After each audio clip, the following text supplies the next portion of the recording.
والصلاة والسلام على سيد الأنبياء وأشرف المرسلين وعلى آله الطيبين الطاهرين وأصحابه الأكرمين الأفضلين وعلى من أحبهم وتبعهم بإحسان إلى يوم الدين. أما بعد، فأعوذ بالله من الشيطان الرجيم. بسم الله الرحمن الرحيم. إن الله وملائكته يصلون على النبي يا أيها الذين آمنوا صلوا عليه وسلموا تسليما. اللهم صل على سيدنا محمد وعلى آله وصحبه أفضل صلواتك وعدد معلوماتك وبارك وسلم. محترم مکرم ناظرین کرام، بزرگوں اور دوستوں، السلام علیکم ورحمۃ اللہ وبرکاتہ. آج لائف آنے کا مقصد صدقہ عید الفطر کے متعلق کچھ اہم باتیں آپ حضرات کے گوش گزار کرنے کے لیے آج میں حاضر ہوا ہوں. ناظرین کرام، بہت اہم صدقہ عید الفطر کے متعلق باتیں آپ حضرات کے سامنے رکھنے کی انشاءاللہ کوشش کریں گے. آپ اس پر عمل بھی کریں اور اس کو دوسروں تک پہنچائیں. حضرت کرام، یہ کتاب ہے جامعہ نظامیہ سے شائع کردہ بک ہے، اس کو اہل خدمات شرعیہ کے نام سے ہے. اس کے اندر اس کے پیج نمبر 315 پہ صدقہ عید الفطر کے احکام ہیں، وہ باتیں اور حدیث پاک کے چند آپ حضرات کے سامنے انشاءاللہ میں چند منٹ کے اندر انشاءاللہ اہم باتیں آپ حضرات کے سامنے گوشہ گزار کر کے انشاءاللہ اپنی بات کو ختم کر دوں گا. ناظرین کرام، صدقہ عید الفطر واجب ہے. اس کے واجب ہونے کے لیے 3 شرطیں ہیں. صدقہ عید الفطر واجب ہونے کے لیے 3 شرطیں ہیں. سب سے پہلے شرط آزاد ہونا، نمبر 2 مسلمان ہونا، نمبر 3 کسی ایسے نصاب کا مالک ہونا جو اصلی حاجت سے زیادہ ہو، مخروض سے محفوظ ہونا. اب میں انشاءاللہ اس کو آپ کو آسان کر پہلی مثال تو پہلی جو چیز ہے وہ آپ کو سمجھ میں آ گیا. ایک آزاد ہونا، یہ آپ کو سمجھ میں آ گیا، ٹھیک ہے. پہلی شرط کیا ہے؟ آزاد ہونا. دوسری شرط مسلمان ہونا. تیسری شرط کسی ایسے نصاب کا مالک ہونا. مثال کے طور پر کسی ایسے نصاب یعنی جو اس کے ضرورت زندگی ہے، اس کے پاس جو ضرورت پڑتی اس سے اس کو زیادہ اس کے پاس پیسہ ہونا، تو وہ صدقہ عید الفطر اس کے اوپر واجب ہو جاتا ہے، ٹھیک ہے. مقروض نہیں ہونا، قرض دار نہیں رہنا. اس کے بعد مال کا نام ہے.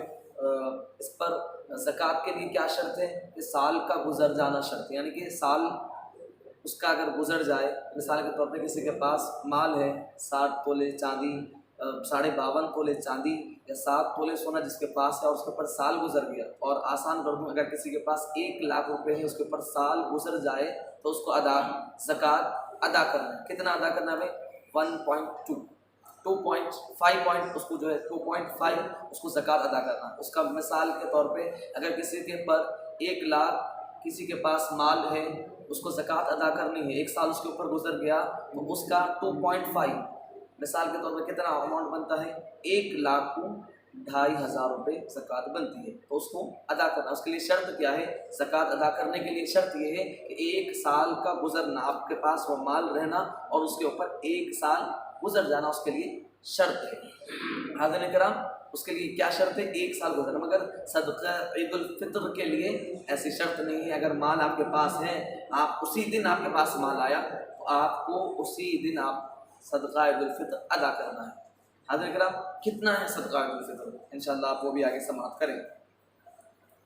تجارت اس کے اندر اور زکوٰۃ کے لیے یہ بھی شرائط ہے. جو مثال کے طور پہ کوئی مالک ہے کسی دکان کا، تو اس کی جو ضرورت زندگی ہے، اگر وہ اس کی دکان ہے تو اس کے اوپر زکوٰۃ نہیں ہے. مگر صدقہ عید الفطر کے لیے یہ بھی شرط نہیں ہے. اس کے پاس پیسے ہیں تو اس کو جو ہے زکوٰۃ ادا کرنی ہے. اب کتنی ادا کرنی ہے؟ مختصر سا یہ بھی سماعت کر لیں. صدقہ عید الفطر کتنی ادا کرنا ہے؟ ہم 1.25 کلو پہنچو. جامعہ نظامیہ کا جو فتویٰ ہے 1.25 کلو گنو. اس کی کیا رقم بنتی ہے؟ اس کی رقم جتنی بھی رقم بنتی ہے، مثال کے طور پہ ایک موٹا حساب میں آپ کے سامنے بیان کروں. مثال کے طور پہ 1 کلو آٹے کا جو اماؤنٹ ہے، 1 کلو آٹے کے کیا پیسے بنتے ہیں؟ تو 1.25 کلو کے کیا بنیں گے؟ تقریباً 60 روپے بنیں گے. اب کیا سب لوگ 1.25 کلو کیوں دیں گے؟ ہمارے استاد محترم کا ایک جملہ مجھے بہت پسند آتا ہے. حضرت فرماتے ہیں کہ اپنے اسٹیٹس سے، اپنے لیول سے دو۔ آپ کا کیا اسٹیٹس ہے، آپ کا کیا لیول ہے۔ آپ مثال کے طور پر، میں مثال دینے کے لیے آپ کو سمجھا دوں، کوئی کسی کے پاس کسی کی نوکری ہے، کوئی جاب کرتا ہے، اس کے پاس انہیں منتھلی اس کی انکم 1 لاکھ روپے اس کی انکم ہے۔ اس کے جو گھر میں نوکرانی کام کرنے آتی ہے، اس کے پاس اس کی تنخواہ 5 سے 10 ہزار روپے ہے۔ کیا انہیں اس کے برابر دینا؟ نہیں، اپنے لیول سے دے۔ اب مثال لے کر سمجھا دوں، اسد الدین اویسی بھی 1.25 کلو کر دیں گے؟ نہیں، آپ اپنے اسٹیٹس سے، آپ اپنے لیول سے۔ تو جس کے پاس جتنا اماؤنٹ ہے، اپنے اسٹیٹس سے، اپنے لیول سے نہیں ادا ہو جاتا۔ 1.25 کلو اگر دیے انہوں بھی تو ادا ہو جاتا، مگر اپنے اسٹیٹس سے، اپنے لیول سے۔ کہاں راجہ بھوج، کہاں گنگو تیل۔ حاضرین کرام، اپنا اسٹیٹس دیکھیں۔ آپ جب کپڑے پہنتے ہیں تو اس میں اسٹیٹس دیکھتے ہیں کہ آپ کیسے کپڑوں کا استعمال کریں۔ آپ ویسے کپڑوں کا استعمال کریں گے؟ آپ کے نوکرانی کے ویسے کپڑے خریدیں گے؟ نہیں، آپ کپڑے لیں گے اپنے اسٹیٹس سے، آپ کپڑے خریدیں گے۔ تو جب صدقہ عید الفطر دینے کی باری آئے، غریبوں کا مدد کرنے کی باری آئے، تو اس کے اندر بھی اپنا اسٹیٹس کا خیال کرتے ہوئے آپ صدقہ عید الفطر ادا کریں۔ کتنا ادا کرنا ہے میں نے آپ کو اماؤنٹ بتا دیا، 1.25 کلو، کیوں کہ جو بھی پیسے بنتے ہیں۔ اب اس کے علاوہ جس کے پاس اللہ تعالیٰ نے وسعت دی ہے، اللہ تعالیٰ نے اماؤنٹ دیا ہے، جن کے پاس زیادہ رقم ہے، وہ لوگ کیا کریں؟ 1.25 کلو کیوں کے بجائے 1.25 کلو کھجور کا کیا ریٹ بنتا ہے، آپ اس سے آپ ادا کریں، آپ کو ثواب بھی زیادہ ملے گا۔ ماں عائشہ صدیقہ رضی اللہ تعالیٰ عنہ سے حدیث پاک ہے، حضور صلی اللہ علیہ وسلم فرماتے ہیں، اے عائشہ، تمہارے پاس اگر 1 کھجور بھی ہو تو تم اس کو صدقہ کرو۔ صدقے کے بہت فضائل ہیں۔ انشاءاللہ میں آپ کو 1-2-3 حدیث پاک بھی انشاءاللہ حدیث پاک سناؤں گا، مسلم بخاری کی حدیث پاک انشاءاللہ میں آپ کے سامنے رکھوں گا۔ صدقے کے بہت فضائل ہیں، اور صدقہ دینے سے کیا ہوتا ہے؟ بلائیں ٹلتی ہے، مصیبتیں دور ہوتی ہیں۔ صدقہ دینے سے اللہ تعالیٰ کا غضب ٹھنڈا ہوتا ہے، اور جب صدقہ دیتے ہیں تو عمر میں اضافہ ہوتا ہے۔ صدقہ دینے سے بلائیں ٹلتی ہے، پریشانیاں ختم ہوتی ہے۔ صدقے کے بہت فضائل ہیں۔ صدقہ دینا، اللہ تعالیٰ صدقہ دینے سے راضی ہوتا ہے، اللہ تعالیٰ کا غصہ شانت ہوتا ہے، اللہ تعالیٰ کا غصہ کم ہوتا ہے صدقہ دینے سے۔ تو اور حدیث پاک میں آتا ہے، صدقہ عید الفطر ضروری کیوں قرار دیا؟ روزے نماز سے پہلے، عید کی نماز کو جانے سے پہلے ادا کرنا، اس کی کیا وجہ ہے؟ اگر جو بندہ صدقہ عید الفطر ادا کرے بغیر نماز کو ادا کر لے تو اس کا جو روزے ہوتے ہیں، صدقہ عید الفطر کیوں ضروری ہے؟ حاضرین کرام، ضروری اس لیے ہے کہ ہم جو روزے میں ہم انسان ہیں، ہم سے خطائیں ہوتی ہے، ہم سے گناہیں ہوتی ہے، روزے میں ہم لوگ چھوٹی بڑی انسان ہیں، غلطیاں ہو جاتی ہے۔ تو رسول اللہ صلی اللہ علیہ وسلم نے اس لیے کہا، نماز کو جانے سے پہلے صدقہ عید الفطر ادا کر کے جاؤ۔ اس سے فائدہ کیا ہوگا؟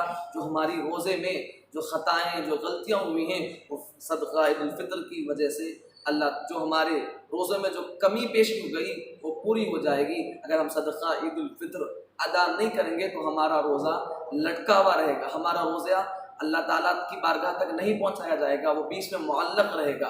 حاضرین کرام، صدقہ عید الفطر ضرور بر ضرور ادا کریں۔ آپ کس کو دیں؟ حاضرین کرام، یہ بھی ایک مسئلہ بنتا ہے کہ ہم صدقہ عید الفطر کس کو ادا کریں۔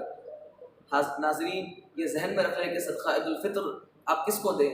حاضرین کرام، ضرورت مند کو دیں۔ آپ کو آپ کے آس پاس، اڑوس پڑوس میں آپ تلاش کریں کہ کون جس کو ضرورت ہے، ان کو آپ دیں، تو انشاءاللہ ان کے دل سے دعا نکلے گی، ان کے گھر میں خوشی داخل ہوگی۔ حاضرین کرام، پیارے نبی صلی اللہ علیہ وسلم نے عید کے دن کا وہ واقعہ مجھے یاد آ رہا ہے۔ رسول اللہ صلی اللہ علیہ وسلم عیدگاہ کے لیے تشریف لے جا رہے ہیں، کیا دیکھتے ہیں کہ راستے میں ایک بچہ باہر بیٹھا اور زار و خطار ہو رہا ہے۔ حاضرین کرام، ایک چھوٹا بچہ ہے، زار و خطار ہو رہا ہے۔ رسول اللہ صلی اللہ علیہ وسلم اس معصوم بچے کی طرف جاتے ہیں اور اس بچے کو پوچھتے ہیں، بابا بتاؤ کیا بات ہے، رونے کی کیا وجہ ہے؟ وہ بچہ کہتا ہے، میرے والد کا انتقال ہو گیا، میں نے ماں سے کہا آج عید کا دن ہے، ماں نے کہا گھر میں کچھ بھی نہیں ہے، کھانے کے لیے ہے نہ کچھ پہننے کے لیے ہے، ماں نے کہا باہر چلے جاؤ، تو میں نے باہر آ کر بیٹھ گیا، اس لیے رو رہا ہوں۔ حضور صلی اللہ علیہ وسلم نے اس بچے کو گھر لے گئے۔ خاتون جنت فاطمہ الزہرا رضی اللہ عنہا سے کہا، اس بچے کو نہلاؤ، اس بچے کو دھلاؤ، اس کو کپڑے پہناؤ، حسنین کریمین کے کپڑے پہناؤ۔ اور حضور صلی اللہ علیہ وسلم نے اس بچے کو تیار کر کے مسجد کی طرف روانہ ہوئے۔ حاضرین کرام، وہ بچہ جب جا رہا تھا، راستے میں لوگ کہہ رہے تھے کاش کہ ہمارے بھی والد نہیں ہوتے تو حضور ہمیں ساتھ لے جاتے۔ حاضرین اکرام، ہمیں یہ پیغام دیا جا رہا ہے، رسول اللہ صلی اللہ علیہ وسلم لوگوں کی خیر خواہی کا، اپنے رشتہ داروں کا، غریبوں کا، یتیموں کا مدد کرنے کا پیغام دے رہے ہیں۔ جب بچہ عید گاہ میں گیا تو حضور صلی اللہ علیہ وسلم نے وہ بچے سے کہا اس کو یہ پسند ہے کہ تیری ماں عائشہ ہو اور تیرا باپ محمد عربی ہو اور تیری بہن فاطمہ ہو اور تیرے بھائی حسنین کریمین ہو۔ حضرت اس بچے نے کہا اس سے بڑا میرا اور کیا مقدر ہو سکتا ہے کہ دونوں جہاں کے مالک و مختار میرے والد ہو اور تمام مومنوں کی ماں میری ماں ہو اور سیدہ کائنات تمام خاتون جنت کی سردار، تمام عورتوں کی سردار میری ماں ہو اور حسنین کریمین تمام نوجوان جنت کے سردار میرے بھائی ہو۔ اس سے بڑھ کر اور کیا شرف ہو سکتا ہے؟ حاضرین اکرام، وہ بچہ خوش ہو جاتا ہے تو مومن کے دل میں خوشی ڈالنے کے لیے اللہ تبارک و تعالیٰ نے ایک ایسا انتظام فرمایا، عید ہو، بقر عید ہو تو اپنے دوست احباب میں غریبوں کا خیال کرے۔ حاضرین اکرام، اس سے فائدہ یہ ہوگا کہ آپ کے گھر میں بھی عید ہوگی، دوسروں کے گھر میں، غریبوں کے گھر میں بھی عید ہو جائے گی۔ تو ضرور بضرور گھر کی خوشیاں مناتے ہوئے اپنے اڑوس پڑوس، اپنے دوست احباب کا بھی خیال رکھیں کہ ان کے گھر میں بھی عید ہو رہی ہے۔ حاضرین اکرام، یہ خیال ضرور بضرور رکھیں۔ صدقے کے بہت فضائل ہیں، ایک دو حدیث پاک سنا کر انشاءاللہ میں اپنی بات کو اختتام کی طرف لے جاؤں گا کیونکہ تہجد کا وقت بھی ہوا جا رہا ہے۔ حضور صلی اللہ علیہ وسلم نے ارشاد فرمایا، صدقہ مال ادا کرنے سے مال کم نہیں ہوتا مگر مال بڑھ جاتا۔ ام المؤمنین عائشہ صدیقہ رضی اللہ تعالی عنہا سے روایت ہے کہ رسول اللہ صلی اللہ علیہ وسلم نے ارشاد فرمایا، مسلمانوں میں جو ایک جہو اور ایک کھجور، ایک نوالا بھی ہو جو اللہ کی راہ میں دے دیتا ہے،